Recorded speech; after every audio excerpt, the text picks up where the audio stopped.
November 24th, 1940. Bentley Priory, Middlesex.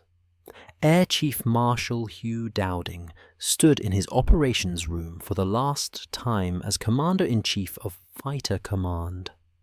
The man who had just won the Battle of Britain, who had built the world's first integrated air defense system, who had saved his nation from invasion, was being dismissed. 48 hours to vacate his office. No ceremony, no official thanks, just a telephone call and orders to leave. Meanwhile, the very men who had undermined him throughout the battle were ascending to positions of power. Air Marshal Sholto Douglas, advocate of tactics Dowding had rejected as suicidal, would take his place within hours. The irony was brutal. The architect of Britain's survival was being shown the door by the bureaucrats he'd fought harder than the Germans. But then, this was always Dowding's fate.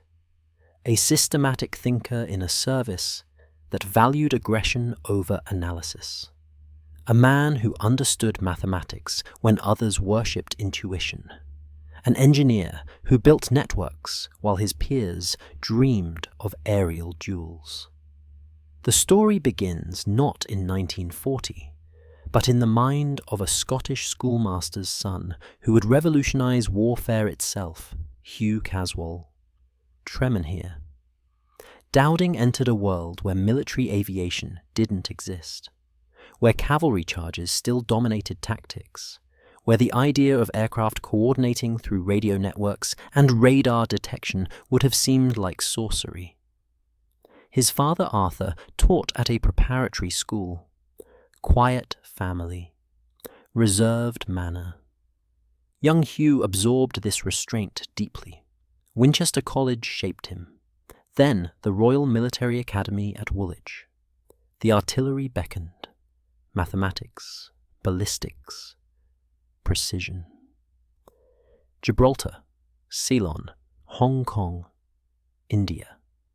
6 years with mountain artillery batteries in the mountains, calculating trajectory and wind drift.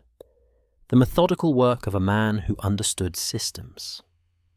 But in 1913, at age 31, Dowding discovered flight. The Vickers School of Flying at Brooklands, a mechanic as his instructor. Just 2 hours of training before he soloed.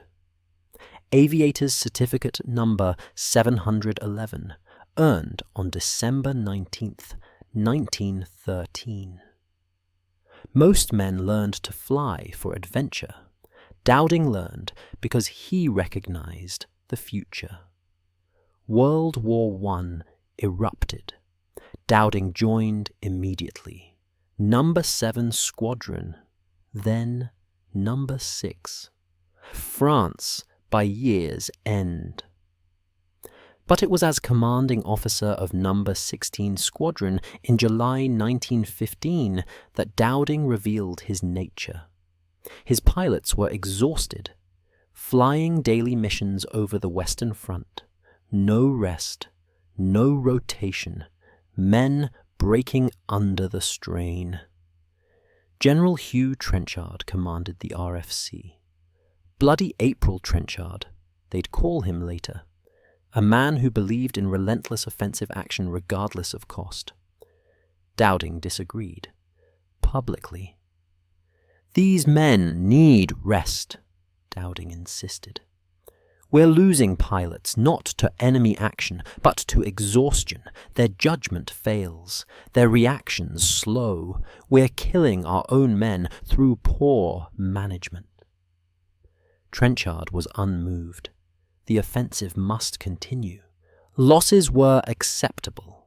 The clash was inevitable. Two philosophies colliding. Trenchard's warrior ethos against Dowding's systematic analysis. In January 1916, Dowding was recalled to England, promoted to temporary lieutenant colonel, given command of training wings far from combat. He would never return to frontline fighting in that war. But the lesson burned deep. He had been right about pilot fatigue, and the evidence proved it. The RFC's casualty rates were catastrophic. Meanwhile, his focus on systems, training, and resource management would define his career. After the war, Dowding joined the newly formed Royal Air Force as an Air Commodore, quiet, methodical, always thinking in networks and processes. They nicknamed him Stuffy, reserved, formal, lacking humour. Actually, he was thinking 3 steps ahead of everyone in the room. Air Chief Marshal Dowding, now 54 years old, received command of Britain's fighter defences. The newly created RAF Fighter Command. He inherited a mess. Biplane fighters that couldn't catch modern bombers. No coordination between radar stations. No central command structure.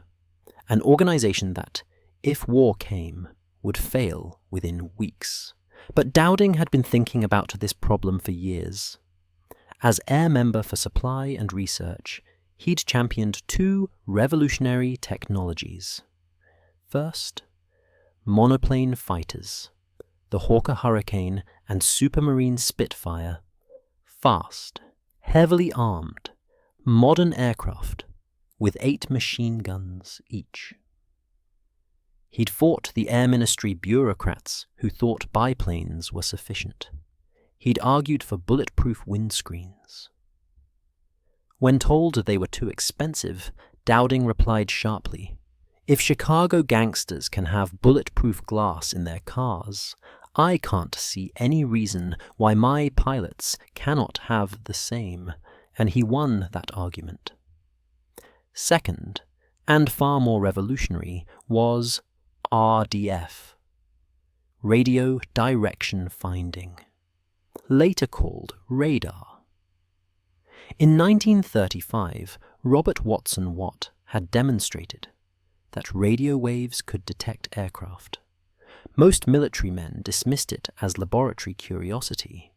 Dowding saw the future. Immediately, he began building the chain home network. Towers, 110 metres high, stretching along Britain's south and east coasts. By 1937, the first 5 stations covered the approaches to London. By 1939, 21 stations were operational. But radar alone was useless. The Luftwaffe had radar too. The Germans had Freya stations that could detect British aircraft. What Dowding understood, what no one else grasped, was that technology meant nothing without integration. Think about the problem mathematically. Radar detects incoming aircraft, gives range and bearing. But which fighters do you scramble? From which airfields? How many? What altitude? What direction? Wrong answers mean wasted fuel, exhausted pilots, and bombers reaching their targets was unopposed. Dowding's solution was elegant. Information architecture as warfare. Chain home radar stations along the coast detected high-flying aircraft. Chain home low stations, operating at 1.5 meters wavelength, caught low-flying threats down to 500 feet.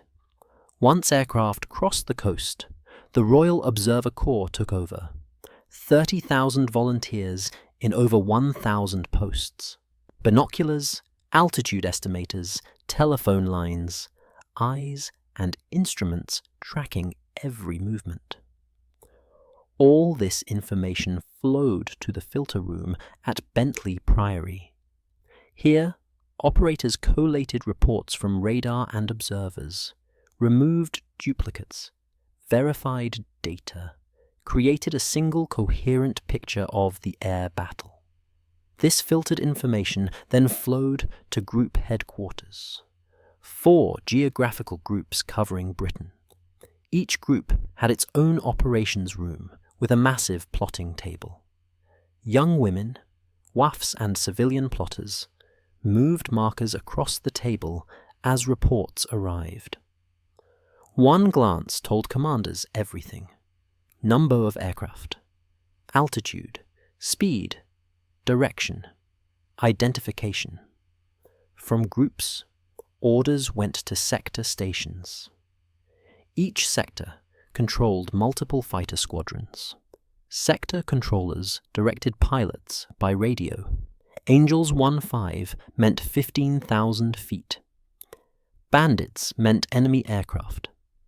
Vector 090 gave direction. The entire system operated through dedicated telephone lines, bomb-proof cables buried underground, redundant circuits, no single point of failure. What Dowding created was a system where scattered pieces of information transformed into coordinated defense. Here's the brutal mathematics that proved his genius. Without the Dowding system, fighters would need standing patrols, constant airborne coverage. At typical combat altitude, a hurricane could stay up perhaps 90 minutes. Britain's vulnerable coastline stretched hundreds of miles. To maintain continuous coverage, you'd need dozens of squadrons airborne simultaneously. Pilots would exhaust themselves. Aircraft would wear out. You'd still miss most raids. With the Dowding system, fighters sat on the ground until needed. Then took off, flew directly to intercept, engaged, and returned. The efficiency gain was staggering. Fighter command's effectiveness multiplied by a factor of 3. As if Dowding had given Britain 3 times as many aircraft. By summer 1940, the system was operational, tested, refined, ready. Then came the moment that would define Dowding's contribution and his tragedy. Holland had surrendered that morning. France was collapsing. The French government begged for help. General Gamelin sent urgent appeals: 10 fighter squadrons immediately, or the battle is lost. Churchill, newly Prime Minister, was sympathetic. The French were allies. Their collapse would be catastrophic. The War Cabinet met to decide. Dowding arrived with a graph. Red line plunging downward. Hurricane losses over France. He spoke quietly, methodically, without drama. This shows wastage of hurricanes in the last few days. If the line continues at this rate for 10 more days, there won't be a single hurricane left in France or England. The cabinet members stared. Dowding continued. The Air Ministry estimated that 52 squadrons are necessary to defend this country. I am now reduced to the equivalent of 36 squadrons. I must request that the Air Council determine what minimum strength is required for home defence, and assure me that when that level is reached, not one fighter will be sent across the Channel, however urgent the appeals may be. He paused, then delivered the key assessment. If the home defence force is drained away in desperate attempts to remedy the situation in France, defeat in France will involve the final, complete, and irremediable defeat of this country. Silence. Then Dowding made his strategic argument. I believe that if an adequate fighter force is kept in this country, if the fleet remains in being, and if home forces are suitably organized to resist invasion, we should be able to carry on the war single-handed for some time, if not indefinitely. The cabinet agreed. No additional squadrons would go to France. Dowding left the meeting. He'd won. Britain's fighter defence was secure. But the next day, Without Dowding present, the cabinet reversed itself. Churchill flew to Paris, found the French government in chaos, documents burning in bonfires at the Quai d'Orsay, defeatism everywhere. The French Premier, Paul Reynaud, pleaded, more fighters, just 10 squadrons. Without them, France falls. Churchill, moved by the desperation, telephoned London, 6 additional squadrons. The cabinet, shocked but swayed by Churchill's appeal, agreed. Dowding learned of this decision and immediately wrote a letter, historic in its clarity, brutal in its honesty. Sir, I have the honour to refer to the very serious calls which have recently been made upon the home defence fighter units in an attempt to stem the German invasion on the continent. I hope and believe that our armies may yet be victorious in France and Belgium, but we have to face the possibility that they may be defeated. In this case, I presume that there is no one who will deny that England should fight on, even though the remainder of the continent of Europe is dominated by the Germans. For this purpose, it is necessary to retain some minimum fighter strength in this country. He reminded the Air Council of their own 52 squadron estimate, noted he was down to 36. I must point out that within the last few days, the equivalent of 10 squadrons have been sent to France. Then the devastating conclusion. I must therefore request that as a matter of paramount urgency, the Air Ministry will consider and decide what level of strength is to be left to fighter command for the defence of this country, and will assure me that when this level has been reached, not one fighter will be sent across the Channel, however urgent and insistent the appeals for help may be. The tone was formal, but beneath the protocol, anger simmered. Dowding knew he was right. The mathematics were irrefutable. Chief of the Air Staff. Cyril Newell, to his credit, supported Dowding. No more complete squadrons to France. Instead, they implemented shuttle flights, individual aircraft flying combat missions over France, then returning to England. It was a compromise. It saved fighter command. France fell anyway. By June, the British Expeditionary Force evacuated from Dunkirk. Dowding's fighters provided air cover, losing heavily but enabling the rescue of over 300,000 troops. Now, Britain stood alone. The Dowding System would face its ultimate test. Actually, Dowding later wrote that for him the battle started in autumn 1939, every day preparing, every decision building toward this moment. The Luftwaffe massed in France and Belgium. 2,400 aircraft. Fighters, bombers, dive bombers. Fighter Command had approximately 700 serviceable aircraft at any time, never more than 650 actually combat ready. On paper, Germany should win easily, but the Luftwaffe didn't understand what they were facing. They knew about the towers. German reconnaissance flights had photographed chain home stations. Zeppelin LZ-130 made multiple flights along Britain's coast in 1939, trying to analyze the radio emissions.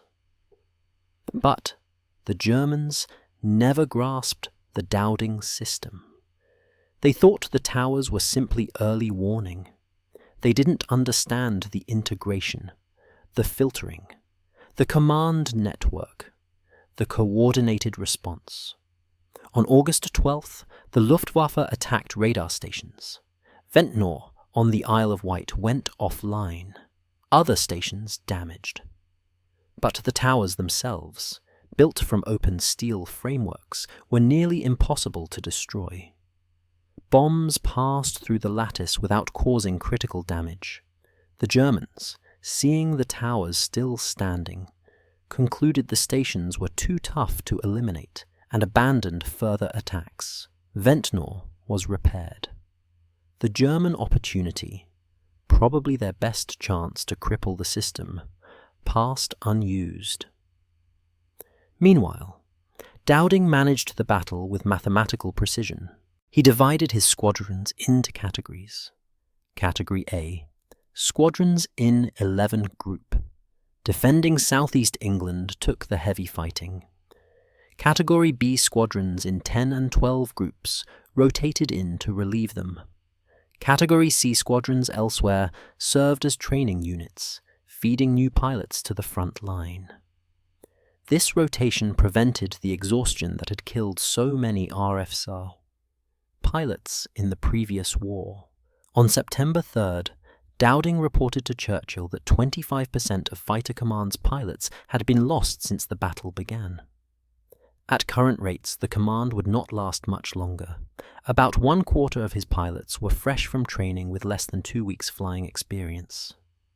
The situation was desperate, but Dowding never committed his entire force, always held reserves, managed resources, waited for the Dowding System to tell him where the threat actually was. September 7th changed everything. Vice-Marshal Hermann Göring took personal command of operations. 1,000 aircraft. Target, London. Dowding was meeting with Air Vice-Marshal Keith Park, commander of 11 Group, when reports arrived. The raid was enormous.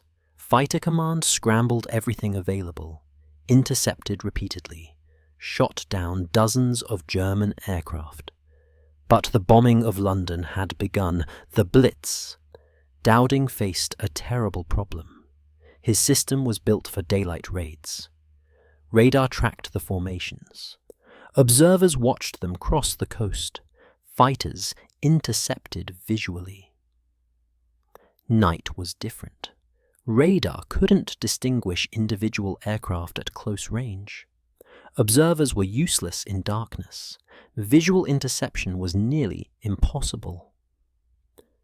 The Luftwaffe exploited this, switched to night bombing. Fighter Command's defense collapsed. Hurricanes and Spitfires, magnificent in daylight, were nearly useless at night. Pilots flew blind. Most never even saw the enemy. London burned. Public and political pressure mounted. Do something. Stop the bombers. Dowding knew what was needed. Airborne radar. AI. Airborne interception equipment. Being developed but not ready. He advocated for Bristol Beaufighters equipped with AI radar. Trained night fighter crews. Patient development of proper tactics. This would take months. His enemies saw opportunity. Air Vice-Marshal Trafford Leigh-Mallory commanded 12 Group, covering the Midlands. His protégé was Squadron Leader Douglas Bader, legless ace, charismatic leader, advocate of aggressive tactics. Bader and Leigh-Mallory promoted the big wing concept. Instead of scrambling squadrons individually, mass 5 squadrons together. Create formations of 50 or 60 fighters. Meet the Germans with overwhelming force. Destroy them in decisive battles. It sounded magnificent, heroic. Dowding and Park saw the fatal flaw. Assembling a big wing took 20 to 30 minutes. Coordination was complex. By the time the formation reached the enemy, the German bombers had already hit their targets and were leaving. Meanwhile, the individual squadrons tied up in the big wing couldn't respond to other threats. The system's flexibility vanished. The mathematics favored Dowding's approach. Smaller formations scrambled quickly, multiple interceptions, constant harassment. Battle of Britain statistics proved Dowding right. 11 Group, using his tactics under Park's command, achieved interception rates exceeding 90% by September. Big wings from 12 Group rarely even found the enemy. But Bader had connections. Specifically, his adjutant was Flight Lieutenant Peter MacDonald, also a Member of Parliament. MacDonald met with Churchill, raised concerns about Dowding's tactics, suggested the big wing approach wasn't getting proper consideration. The Air Ministry seized the opportunity. Dowding's enemies were numerous.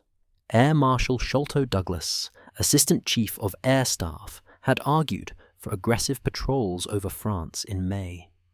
Dowding had rejected this as wasteful suicide. Douglas never forgave him. Lord Trenchard, now retired but still influential, remembered Dowding's 1916 challenge over pilot rest. Old grudges festered. Air Chief Marshal Charles Portal, newly appointed Chief of the Air Staff, agreed with Douglas's tactical philosophy. On October 17th, 1940, a meeting was called, officially to discuss fighter tactics.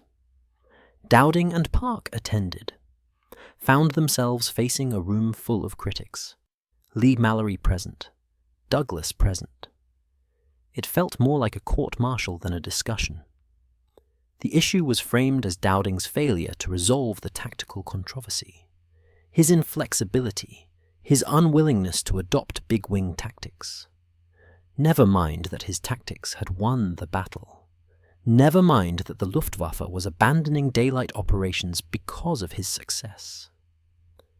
Never mind that Britain was still free because of his integrated system and patient resource management. The fix was in. Dowding was told his command was terminated, effective immediately. 48 hours to vacate Bentley Priory. No ceremony, no formal recognition, no thanks. Air Marshal Sholto Douglas took command of Fighter Command. Air Vice-Marshal Leigh-Mallory replaced Keith Park at 11 Group.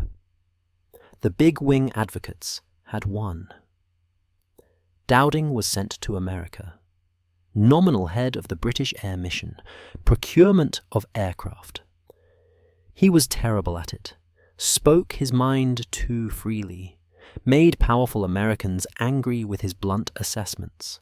Churchill tried to find him another posting. Nothing worked. In July 1942, Dowding retired from the RAF, age 60. He was created Baron Dowding of Bentley Priory on June 2, 1943, a peerage, formal recognition. But he was denied the honorary rank of Marshal of the Royal Air Force. This rank had gone to every chief of the air staff. Dowding had never held that position. The precedent was broken after the war. Sholto Douglas, who never served as Chief of Air Staff, was promoted to Marshal of the Royal Air Force. So was Arthur Bomber Harris. The snub was deliberate. Even Churchill said it broke my heart to see Dowding removed. But Churchill didn't stop it. History is a patient judge. Within months of Dowding's dismissal, the night fighter problem was solved. Bristol Beaufighters with AI radar, exactly as Dowding had advocated, devastated German night bombers. The big-wing tactics Douglas and Leigh-Mallory championed were tried extensively. They failed repeatedly, too slow to assemble, too inflexible, eventually abandoned. Fighter sweeps over France, Douglas's preferred strategy, achieved little and cost heavily. By war's end, military analysts recognized the truth.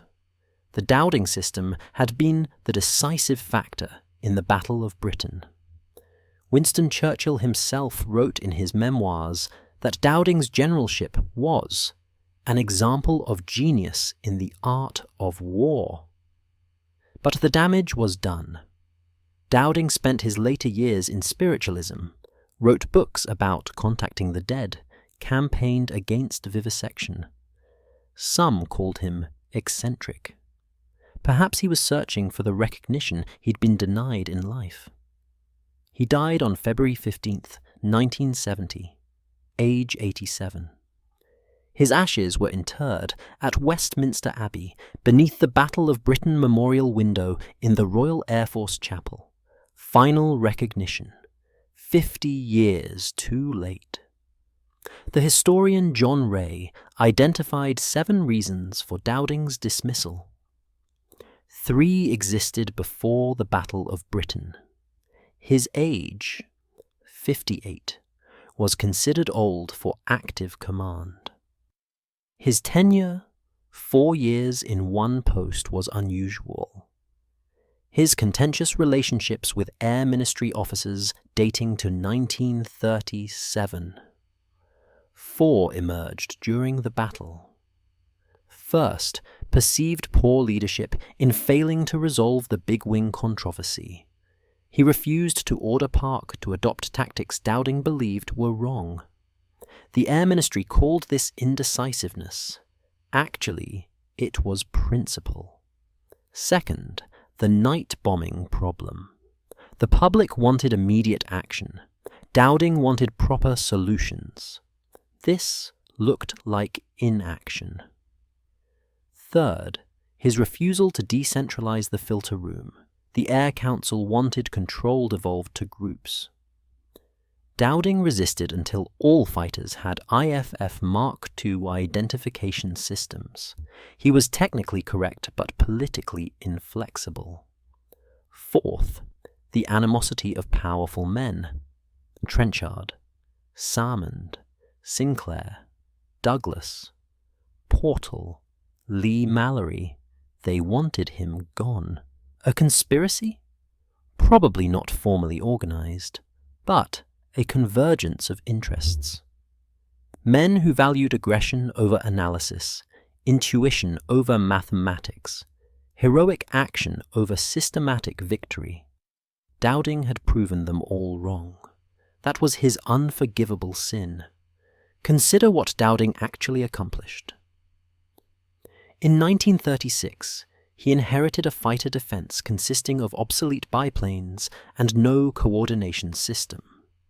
By 1940, he commanded an integrated network of radar stations, observer posts, communications infrastructure, modern fighters, and trained pilots, all coordinated through a command system that multiplied their effectiveness by a factor of 3.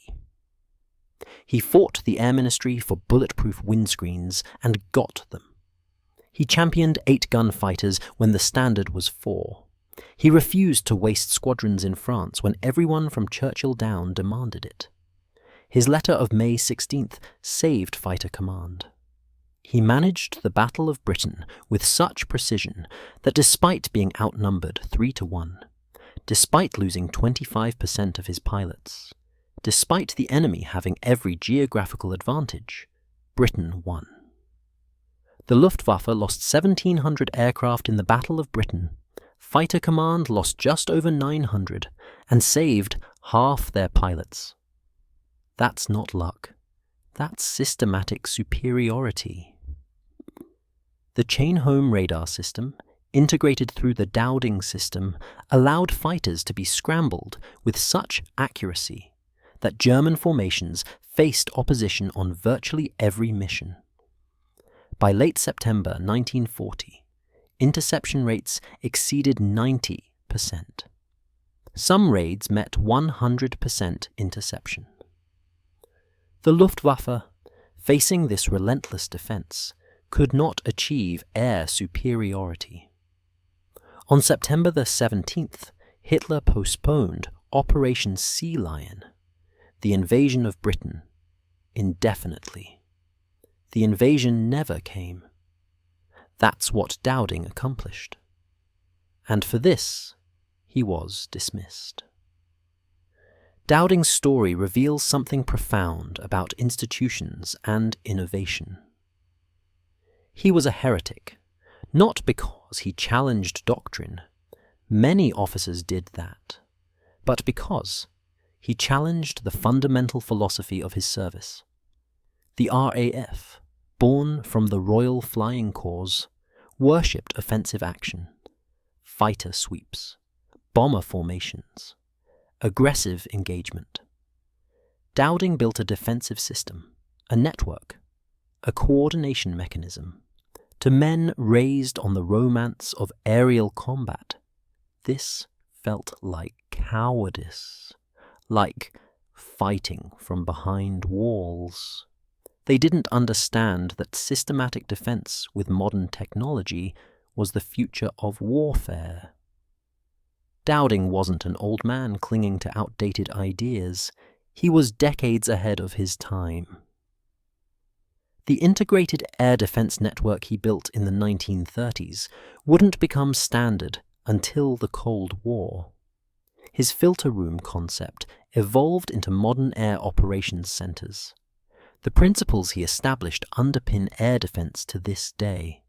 But in 1940, surrounded by men who thought in terms of individual heroism and aggressive action, his systematic approach looked like lack of fighting spirit. His personality compounded the problem. Stuffy wasn't warm, wasn't diplomatic, didn't socialize, didn't play political games. When told something was impossible, he built it anyway and proved everyone wrong. When pressured to make bad decisions, he refused. When his tactical judgment was questioned by men who understood less than he didn't pretend they might be right. These are not traits that advance military careers, especially when you're correct. The Air Ministry could forgive a man for being wrong.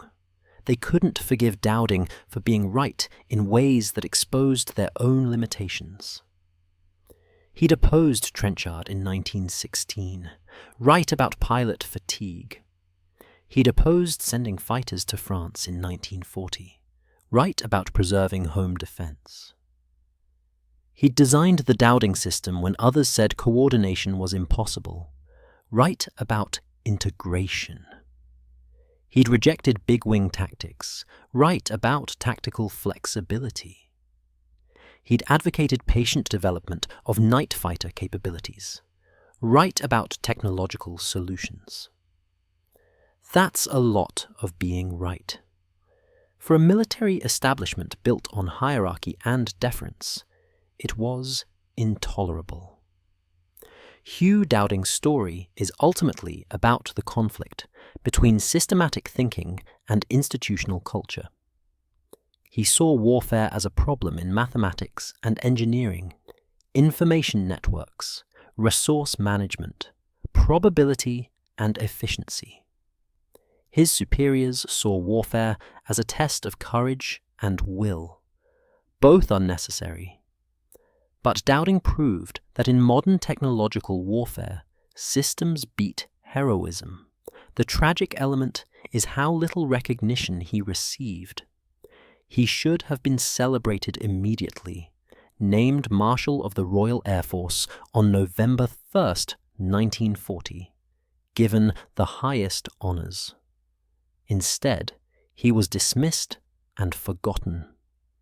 The pilots he commanded, his dear fighter boys, as he called them, remembered.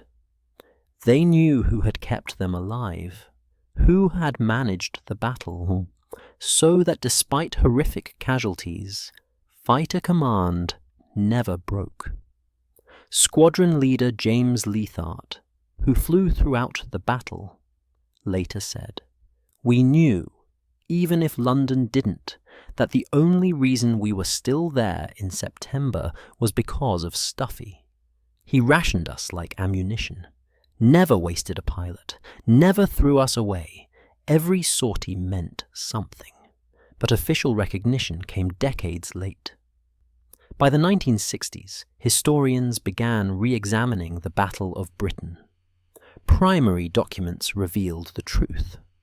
Dowding's letters, the tactical analyses, the statistics proving his approach worked while Big Wing failed. Books appeared, biographies, academic studies. In 1969, Dowding supported publication of Robert Wright's book explicitly blaming a conspiracy for his dismissal. He wanted the record corrected. He died shortly after.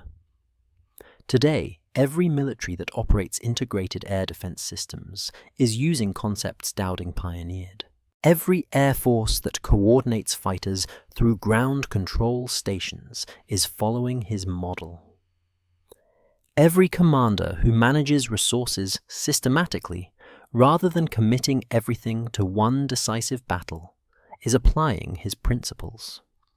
But, in his lifetime, he was dismissed as too defensive, lacking offensive spirit, unable to lead decisively.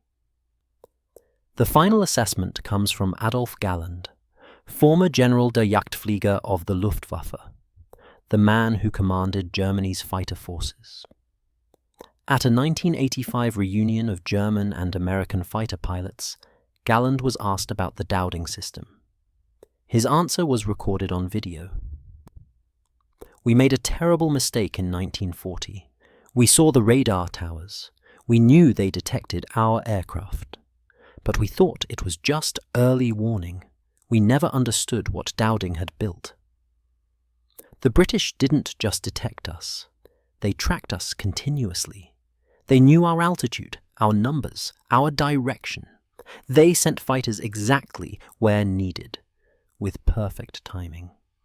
We were fighting an opponent who could see us while we were blind, who could coordinate dozens of squadrons while we struggled to coordinate our own formations.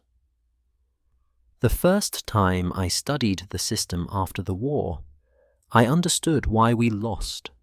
Dowding had built something entirely new, not just better fighters or more pilots, a completely different way of fighting. And for creating this system that defeated the Luftwaffe, the British dismissed him. I find that extraordinary." Pause. Then Galland added the devastating conclusion. If Germany had Hugh Dowding in 1940, Britain would have fallen. That's the assessment from the enemy who fought against him. From the man who lost to Dowding's system. The Germans understood, even if his own superiors didn't. 85 years after Dowding's dismissal, his statue stands outside St. Clement Danes Church in London. The inscription reads, "Air Chief Marshal Lord Dowding, Commander-in-Chief of Fighter Command during the Battle of Britain. He led the few to victory. No mention of his dismissal. No acknowledgement of the injustice. Just the simple facts. He built the system. He commanded the battle. He won." In Moffat, Scotland, where he was born, another memorial stands in Station Park. At his birthplace, St. Ninian's School, the Royal Air Forces Association purchased the building and renamed it Dowding House. It provides housing for former RAF members and their families.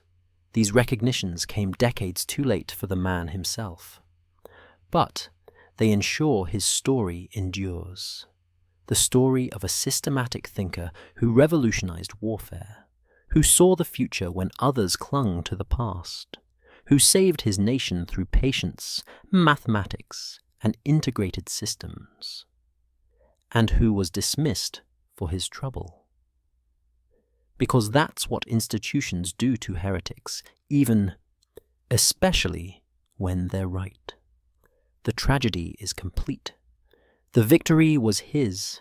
The recognition was withheld.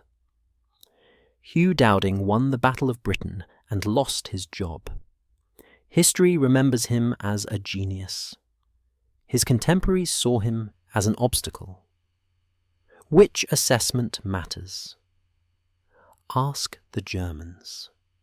Ask the Luftwaffe pilots who faced an enemy that always knew where they were, always intercepted, always fought from advantage. They understood what Dowding built. They understood genius when it defeated them. Too bad his own service couldn't see it until he was gone.